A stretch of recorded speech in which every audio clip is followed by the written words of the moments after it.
देखो चलो अब हम आगे पढ़ते हैं, नेक्स्ट कंटिन्यू करते हैं। हाँ, अब इसमें नेक्स्ट पॉइंट क्या लिख रखा है, purchase of goods in India for export in case of non resident. क्या है, in case of non resident no income shall be deemed to arise in India to him to or from operation which are confined to purchase of goods in India for the purpose of export। हाँ, अब देखो इसका क्या मतलब है। मान लो non resident ने मतलब कोई इंडिया के अंदर मतलब एक्सपोर्ट, अब देखो तुम्हें पता है, तुम इसका जनरल मीनिंग बताओ, सब इससे क्या मीनिंग निकालोगे, फिर मैं बताता हूँ इसका। नॉन रेजिडेंट ने परचेज किए गुड्स इंडिया में एक्सपोर्ट के लिए। अब मेरे को थोड़ा एक्सप्लेन करो ना, मतलब क्या कहना चाहते हैं मतलब ये पर्सन। कि नॉन रेजिडेंट ने इंडिया में गुड्स जो है परचेज किए एक्सपोर्ट करने के लिए, तो इसकी इनकम वैसे भी आउट ऑफ इंडिया से ही होगी। हाँ, तो टैक्सेबल नहीं होगी। अगर मान लो उसने कोई बिजनेस गुड्स परचेज करे इंडिया में, तो उसकी वो इनकम होनी चाहिए। परचेज, अगर कोई परचेज कर रहा है गुड्स, तो वो इनकम होगी। सेल करता तो होती ना। हाँ, अब वो परचेज करा, परचेज तो वैसे वैसे कौन सी इनकम होती है। लेकिन अगर वो इंडिया से एक्सपोर्ट करा है ना, मतलब देखो इसका मतलब, देखो इसका क्या मतलब है। तो मान लो कोई नॉन रेजिडेंट है, वो इंडिया आया, उसने कोई परचेज की, गुड्स परचेज किए, अब उसने भाई इंडिया से एक्सपोर्ट कर दिए। अब उससे उसको इंडिया से कोई ना कोई तो इनकम मिलेगी ना, मतलब जो उसने एक्सपोर्ट किए उसको वो तो इनकम मिलेगी ना उसको इंडिया में, मतलब समझे एक्सपोर्ट तुम क्या प्रमोट जैसे। करने के लिए। हाँ, वही करेक्ट। अब एक्सपोर्ट प्रमोट करने के लिए नॉन रेजिडेंट की, खाली नॉन रेजिडेंट का केस है, ये ध्यान रखना। रेजिडेंट नहीं है यहाँ पे, नॉन रेजिडेंट है। हाँ, तो नॉन रेजिडेंट के केस में अगर नॉन रेजिडेंट ये काम कर रहा है कि मतलब पहले उसने इंडिया में आके परचेज गुड कर लिए, फिर वो अगर मान लो एक्सपोर्ट कर रहा है, तो वहाँ पे कोई इनकम नहीं मानी जाएगी, ताकि एक, जैसे अनुकूल ने सही कहा कि इंडिया मतलब वो एक्सपोर्ट प्रमोट कर रही है, तो वो कोई इनकम नहीं आएगी उसकी। वैसे उनके लॉजिक पता होने चाहिए तुम्हें, वो क्यों नहीं होती, जैसे एक्सपोर्ट प्रमोट करने के लिए खाली नॉन रेजिडेंट को। तुम इसके नोट में तुम क्या लिख सकते हो, purchase of goods in India for export bye non resident. अब ऐसे लिखना, नो इनकम, नो इनकम लिख देना इसमें। या फिर तुम ना एक बार रुक देना, अभी इसका ऐसे नोट्स बनाओगे ना, तो ऊपर लिख देना no income shall be deem to और अराइज इन इंडिया, फिर उसके नीचे इनके सब पार्ट्स बनाना। अब देखिए इन्होंने जो मेन पार्ट चार्ट था इन्होंने कैसे बना रखा है, चलो एक बार बाद में देखते हैं, पहले एक्सप्लेन करते हैं जल्दी से। कलेक्शन ऑफ न्यूज, वो ये जो अपन ने बताया था कि न्यूज कलेक्शन के लिए मान लो कोई एजेंसी हायर कर रखी है, वही अगर कोई न्यूज के, तो वो इंडिया में नहीं मानी जाएगी कोई एक्टिविटी उसकी, क्योंकि उससे पता नहीं, एसर्टेन नहीं हो पाएगा कि कितनी इनकम है उससे। तो इसका रीजन ये है। शूटिंग ऑन सिनेमेटोग्राफिक फिल्म, जैसे अगर मान लो, इसका क्या मतलब है कि मान लो जैसे कोई मार्वल एवेंजर्स की मूवी है, अब उसने मान लो थोड़ा सा पार्ट इंडिया में आके शूट कर लिया उसने। अब इंडिया में आके उसने मान लो कोई, मान लो एक 15-20 मिनट का पार्ट शूट किया, अब उसने वो अपनी फिल्म में वो ऐड कर लिया उसका। अब उस खाली 15 मिनट के पार्ट से उसको कितनी इनकम मिलेगी, अब ये कैसे पता चलेगा। तो वो इसलिए है, और वो भी किस केस में, नॉन रेजिडेंट के केस में है कि वो इनकम नहीं मानी जाएगी, क्योंकि उसे हम एसरटेन नहीं कर पाएंगे कि उस खाली 15-20 मिनट जितने भी देर से उस इनकम कितनी होगी उससे खाली, तो वो इसलिए नहीं मानी जाएगी। ओके। हाँ, और वो क्या है, अब इसमें नॉन रेजिडेंट को भी आगे बता दिया, नॉन रेजिडेंट क्या होना चाहिए, वो individual not citizen of India. ये ध्यान से रखना। Company firm which does not have भैया ये पार्टनर टैक्सेबल हो गया है। क्या अमेंडमेंट आया था ये पॉइंट 4 नंबर में, अब टैक्सेबल हो गया कब है। आया था।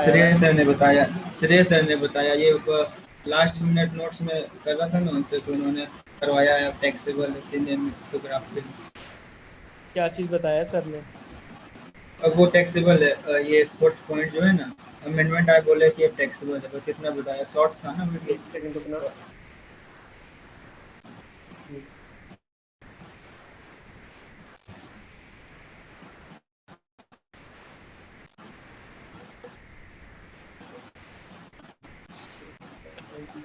4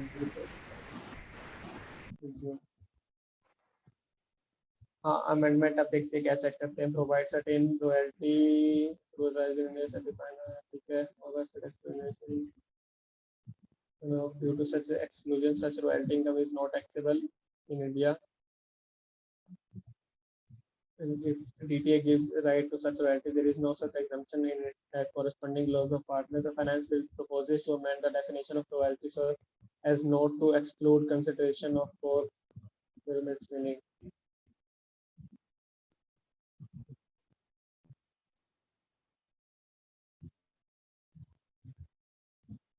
To amend the definition of royalty so as not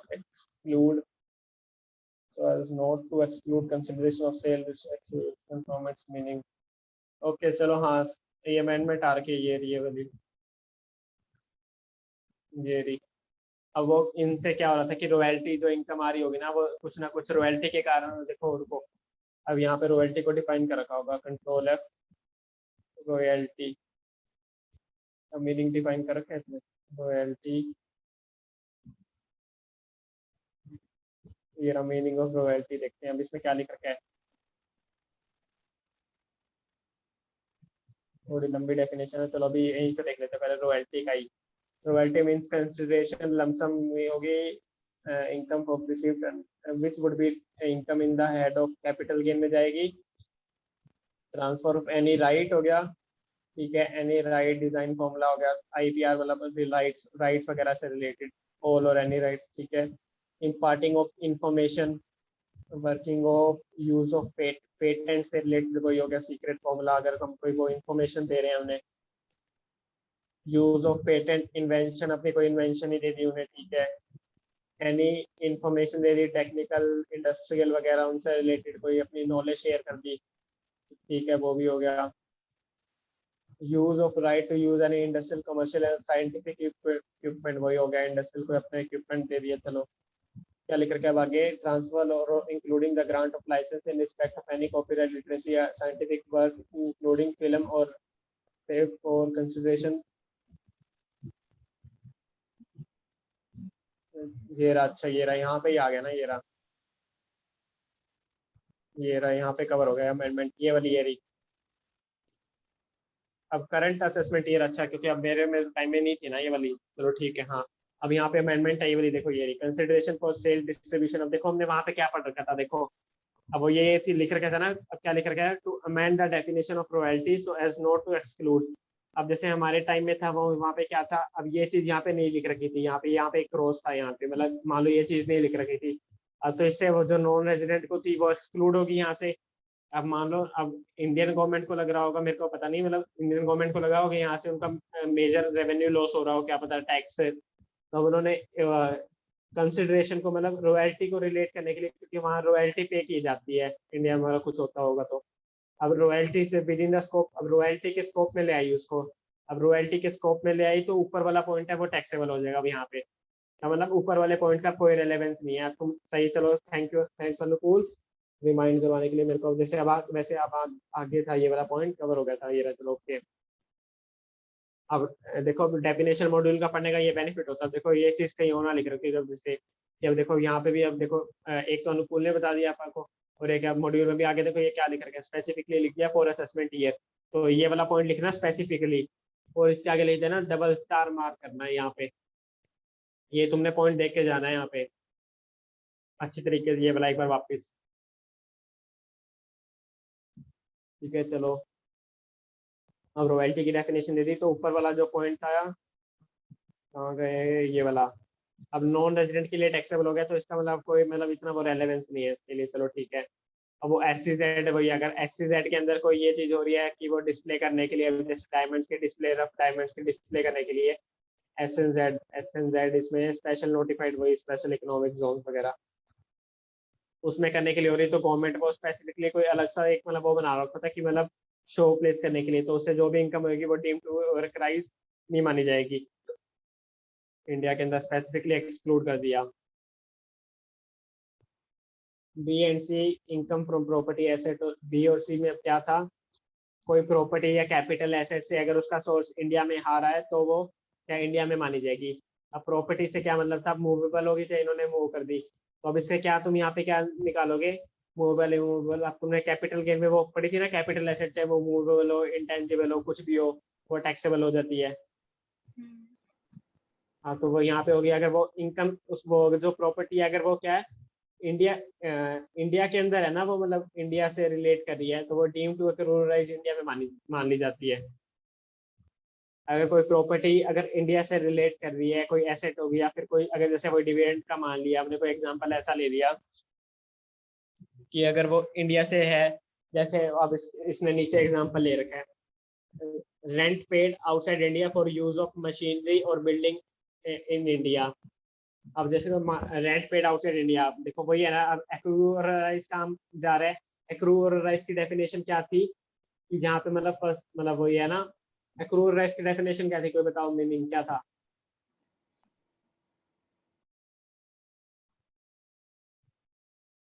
पता है किसी को एक्रूराइज क्या थी?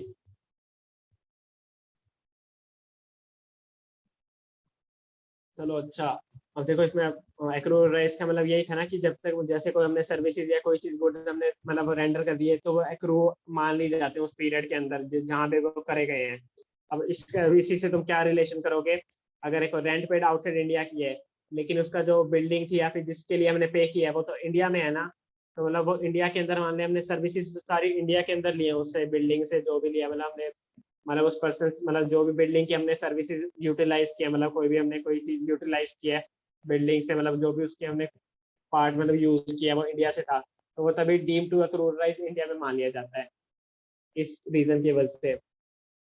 तो वो इसने हमें क्या डिपॉजिट का रीजन दे दिया, डिपॉजिट अगर हमने इंडिया कंपनी में किया और उसे इंटरेस्ट बाहर मिल रहा है, तो वो डिपॉजिट तो हमने इंडिया के अंदर किया ना, मतलब इंडियन कंपनी के अंदर, और इंडियन कंपनी का इंडिया में डील कर रही है मोस्टली। जब वो फंड अपने चाहे आउटसाइड इंडिया कहीं भी वो आगे अपना फर्दर कर दे, लेकिन इंडिया में हो रही है तो अब इंडिया में मान ली जाती है क्योंकि सोर्स इंडिया से है उसका। हाँ, अब आगे कैपिटल एसेट से, अब वही कैपिटल एसेट भी अगर इंडिया से रिलेट कर रही है, मतलब इंडिया के अंदर है, तो फिर तो वो चाहे वो कैपिटल एसेट मूवेबल इंटेंजिबल कुछ भी हो, तो वो सारी टेक हो जाएगी इंडिया के अंदर deem to accrue.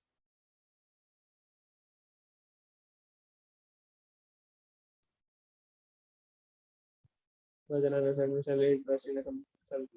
In corporate outside bidding to being any share or interest in company or any register or incorporated shall be deemed to be or shall be already included in तो मान लीजिए, चलो ये वाला नहीं है इतना। हाँ, ये वाला देखते हैं क्या लिख रखा है। एक सेकंड पानी पी लूँ।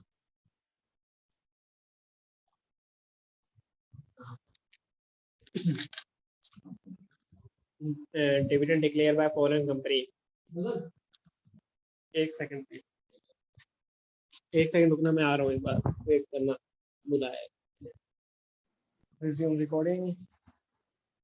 हाँ, इसमें क्या लिख रखा है? Dividend declare bye foreign company outside India कर रही है तो क्या है? Does not have effect of any underlying located in India, therefore clarifies that India dividend declared and paid by foreign company outside India in respect of shares which derive their value substantially from assets situated in India would not be deemed to income arise in India by virtue of provision 911। हाँ, अब देखो अभी इसमें क्या लिख रखा है? अगर कोई फॉरेन कंपनी है वो डिक्लेयर कर रही है डिविडेंड आउटसाइड इंडिया, तो इससे जनरल तुम आप खुद ही लॉजिक लगा सकते हैं, इनकम डीम टू एक्रूराइज क्यों मानी जाएगी इंडिया के अंदर, क्योंकि वो है तो पहली बात तो वो फॉरेन कंपनी है और वो आउटसाइड इंडिया मतलब डिविडेंड पे कर रही है, तो वो नहीं मानी जाएगी। चलो फिर आगे क्या है? Income from salaries in India. इसमें भी तुम ये लिख सकते, ये वाला सीधा पॉइंट लिख लेना, dividend declare by divide foreign company outside India, बस ये लिख लेना।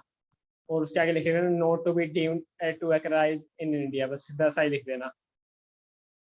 बस ये एक छोटा सा पॉइंट मेंशन कर लेना अपने उसमें।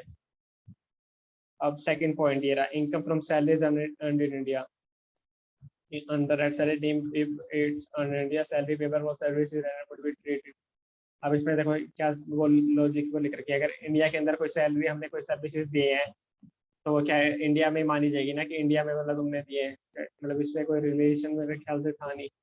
It's fall deemed to accrue in India if it's earned in India salary payable for services rendered would be treated as earn in India.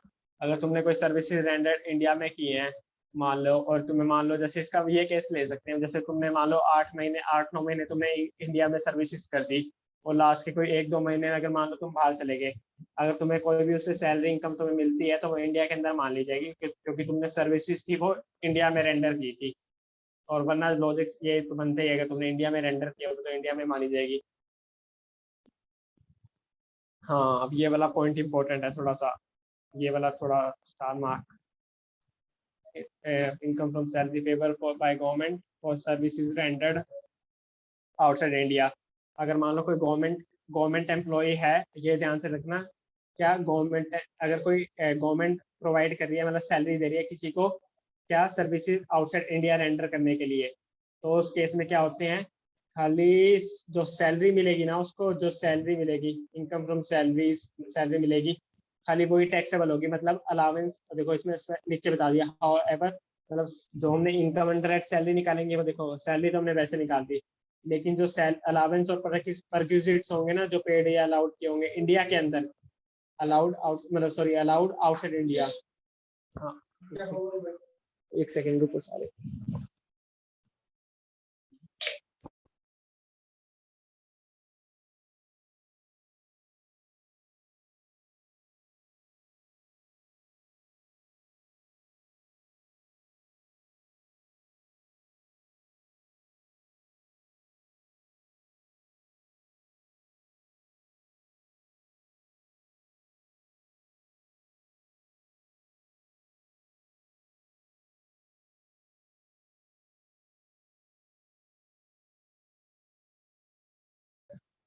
हाँ,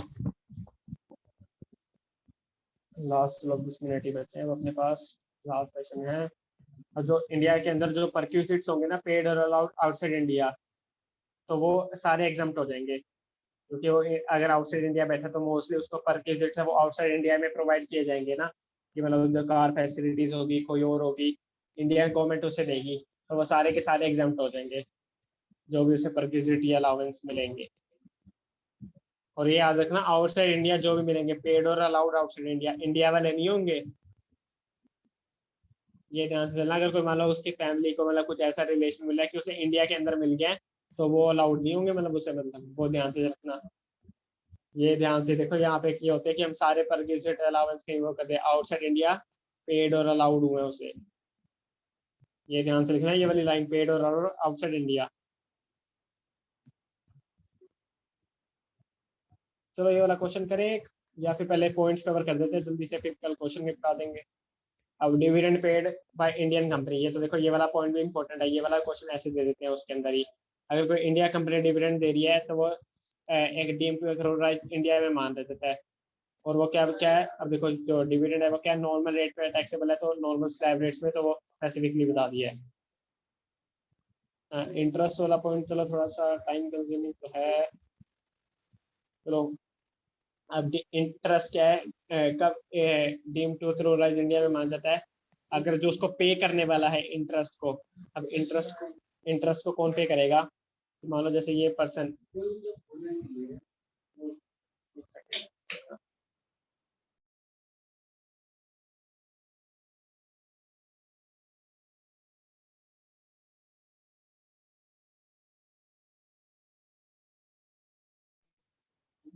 हाँ, अब जो उसको जैसे मान लो ये पर्सन था उसको, अब इसने लोन दिया होगा इस पर्सन को, अब जो ये पर्सन है वो इसको इंटरेस्ट पे करेगा ना, तो अब जो ये वाला पर्सन है ना, ये पर्सन को हमें चेक करना है, ये पर्सन कौन है।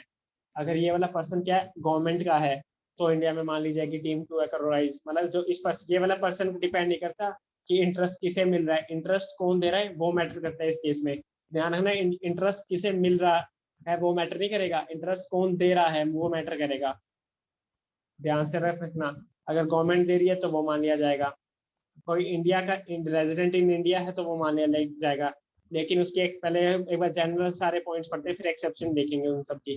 अब थर्ड पॉइंट क्या है, एक तो गवर्नमेंट, एक रेजिडेंट इन इंडिया, अगर कोई पर्सन ये जो पे करने वाला नॉन रेजिडेंट है, और वो क्या है, उसने अगर जो लोन लिया था उसका पर्पस क्या है, business carry on in India, मतलब उसने बिजनेस या प्रोफेशन इंडिया में कैरी ऑन करने के लिए लिया है, तो वो इंडिया में टैक्सेबल मान लिया जाएगा। अगर उसने लोन का पर्पस उसे मतलब कोई आउटसाइड इंडिया का था तो वो टैक्सेबल नहीं माना जाएगा, अगर जो पे करने वाला वो नॉन रेजिडेंट हो जाता है तो। ये एक्सेप्शन इसकी पढ़ ली, अब ऊपर वाले के एक्सेप्शन पढ़ते हैं। If it's payable in respect to tax accrued for the purpose of carried on by him outside India or for the purpose of making or earning any income from any source outside India, it will be deemed to accrue or rise in, it will not be तो making outside India. आप देखो हम resident के case में उल्टा लिख दिया, मतलब इसने अगर मान लो कोई सोर्स आउटसाइड, मतलब जो उसने फंड है वो आउटसाइड इंडिया करने के लिए लिया है इसने भी, मतलब कैरिड ओवर आउटसाइड इंडिया करने के लिए, तो वो भी टैक्सेबल, मतलब वो डीम टू एक्रूराइज इंडिया में नहीं माना जाता। उनको क्या लिख रखा फॉर एनी सोर्स। अब इस केस में देखो यहाँ पे क्या था ऊपर, क्या लिखा वो, एक सेकेंड, बिजनेस कैरिड ओवर, देखो एक तो है और ये देखो फॉर द पर्पस ऑफ, एक तो बिजनेस या प्रोफेशन होगा क्या, carried on by outside India, एक तो फर्स्ट पॉइंट ये आ गया। अब इसके आगे लिख रखा है और अब सेकंड कंडीशन क्या है, और अर्निंग एनी इनकम, मतलब उसने अगर कोई और इनकम अर्निंग करने के लिए भी कोई, मतलब कोई लोन वगैरह या कुछ लिया है, पर्पस ऐसा लिया है, अगर उससे उसका सोर्स आउटसाइड इंडिया आ रहा है तो वो भी मान लिया जाएगा। और देखो जो नीचे नॉन रेजिडेंट वाला केस है ना, उसमें खाली बिजनेस वाले से इनकम मिलेगी, अगर उसने कोई बिजनेस आउट, मतलब वो करने के लिए लिया है, आउटसाइड इंडिया करने के लिए लिया है, तो वो नहीं मानी जाएगी। ये ध्यान से रख के चलना। ऊपर वाले पॉइंट्स के अंदर 2 पॉइंट कवर हो रहे हैं। ऊपर वाले जैसे जो ये वाला पॉइंट है कि चाहे income from source outside India तो भी टैक्सेबल नहीं होगी, और कोई बिजनेस या प्रोफेशन है तो भी टैक्सेबल नहीं होगी, मतलब इंडिया की डीम टू एक्रूराइज नहीं मानी जाएगी। लेकिन जो ये वाला पर्सन है ना, जो नॉन रेजिडेंट अगर पे कर रहा है, पेबल अगर नॉन रेजिडेंट है, तो उस केस में खाली अगर बिजनेस और प्रोफेशन वाला चेक करना है, अगर वो आउटसाइड इंडिया है तो नहीं मानी जाएगी, और अगर बिजनेस प्रोफेशन इंडिया में है तो मान ली जाएगी। आया है ये वाला पॉइंट समझ? जी भैया। ओके, एग्जांपल दे रखा है इसका। अब रॉयल्टी के केस में वही, अब यहाँ पे भी ध्यान रखना, रॉयल्टी पेबल है, कौन पे कर रहा है, गवर्नमेंट, रेजिडेंट इन इंडिया, और वही नॉन रेजिडेंट हो गया। अब इसके अंदर एक बार एक्सेप्शन भी पढ़ लेते हैं।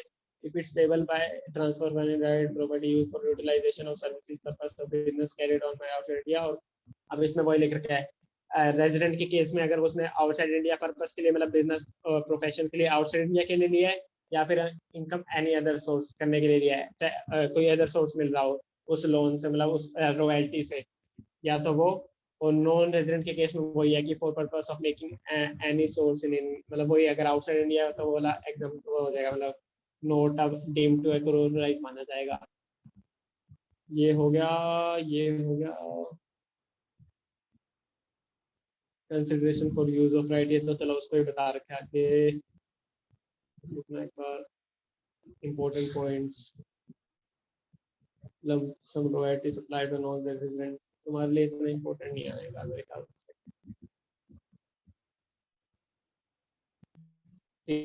फॉर टेक्निकल सर्विसेज, इसमें भी वही शायद वही है ना, if it's payable by government, resident in India but outside India, चाहे हो प्रोफेशनल वही आउटसाइड इंडिया हो, चाहे इनकम अदर सोर्स करने के लिए हो। अगर नॉन रेजिडेंट का केस है, नॉन रेजिडेंट का केस है तो fees payable in respect of utilize in business और profession carried out by India, चाहे वो बिजनेस प्रोफेशन इंडिया में कैरी आउट करने के लिए हो, और एनी पर्पस इंडियन इनकम के लिए हो। एक बार हम ऊपर चलते हैं, देखो एक चीज शायद अलग है इसमें, मतलब वैसे अलग है रॉयल्टी। देखो जो इंटरेस्ट है ना, जो ये वाली इंटरेस्ट वाली चीज है नॉन रेजिडेंट के केस में, खाली बिजनेस और प्रोफेशन अगर इंडिया में है, अगर इंडियन, मतलब इंडिया प्रोफेशन, जो बिजनेस या प्रोफेशन है इंडिया में, उसने मतलब इंडिया के पर्पस के लिए लोन लिया है, लोन या मनी बोरो किया है, तो वो उस केस में खाली इंटरेस्ट जो उसे मतलब पे करेगा सामने वाले केस में, तब वो उसकी इनकम मतलब डीम टू अराइज माने जाएगा। इसमें मतलब वो अदर सोर्स वाला पॉइंट नहीं लिख रखा, मतलब जैसे ये वाला है जो, ये देखो जो जैसे ये रॉयल्टी में भी लिख रखा है क्या है, for purpose of making any other any income source in India, मतलब कोई और सोर्स से हो। और रॉयल्टी और इसमें नीचे वाले टेक्निकल सर्विसेज में है, उसमें भी ये लिख रखा है फ्रॉम एनी सोर्स। तो यहाँ पे डिस्टिंक्शन कर लेना कि इंटरेस्ट वाले पॉइंट के अंदर वो वाला नहीं है एनी इनकम, ये लिख लेना। देखो इंटरेस्ट वाला पॉइंट लिखोगे ना तुम नॉन रेजिडेंट के केस में, तो एक बार ये वाला पॉइंट लिखना एनी इनकम, ये वाला लिखना earning any income from any source in India, उस पर लिख के क्रॉस कर देना उस पर, तुम्हें याद हो जाएगा बस खाली। बाकी ये तुम्हारे लिए वाला नहीं है, बाकी ये वाला क्वेश्चन आगे इलस्ट्रेशन इलस्ट्रेशन। चलो चैप्टर कंप्लीटेड फाइनली। किसी को कोई डाउट है? भैया ये जो पेज नंबर 2.30 पे है ना 8 पॉइंट, हाँ हाँ आया 2.30 पे 8। हाँ तो ये वाला भी है क्या? हाँ हाँ एक सेकेंड, चलो ये वाला इनकम ये वाला रह गया होगा मैं। Okay, any income of money paid by resident Indian to non corporate non resident और foreign company, income arise out of being any sum paid without consideration by Indian resident person to non-corporate non-resident non corporate तो वही हो गया ना, अगर LLP के लिए बात कर रहा है, या फॉरेन कंपनी हो गया। arise if same is chargeable to tax under section 56(2)(x)। अच्छा ये तो वो मनी पेबल होगा ना, मनी वाला होगा ना, being sum of money। अगर मनी पे की जा रही है ना, तुम्हें वो इनकम फ्रॉम अदर सोर्स कर लिया है चैप्टर? भैया थोड़ा क्लियर पेंडिंग है। गुड गिफ्ट वाला केस पढ़ लिया, गिफ्ट वाला? हाँ गिफ्ट वाला पढ़ लिया। हाँ गिफ्ट वाला जब याद है वो, अगर हम मनी के अंदर मतलब कोई कैश के अंदर गिफ्ट प्रोवाइड करें तो लिमिट कितनी होती है? 50,000। अगर 50,000 से मान लो 50,000 51,000 है तो कितना टैक्सेबल होगा? पूरा ही होगा। हाँ तो इसमें वही बता रखा है कि अगर कोई मतलब कोई इंडिया मतलब जो इंडियन रेजिडेंट पर्सन रेजिडेंट होगा इंडिया का, अगर वो नॉन रेजिडेंट को मतलब ये नॉन रेजिडेंट या फॉरेन कंपनी को अमाउंट कोई पे कर रहा है, नॉन कॉर्पोरेट नॉन रेजिडेंट मतलब कंपनी को छोड़ के मतलब सारी कवर हो गई, मतलब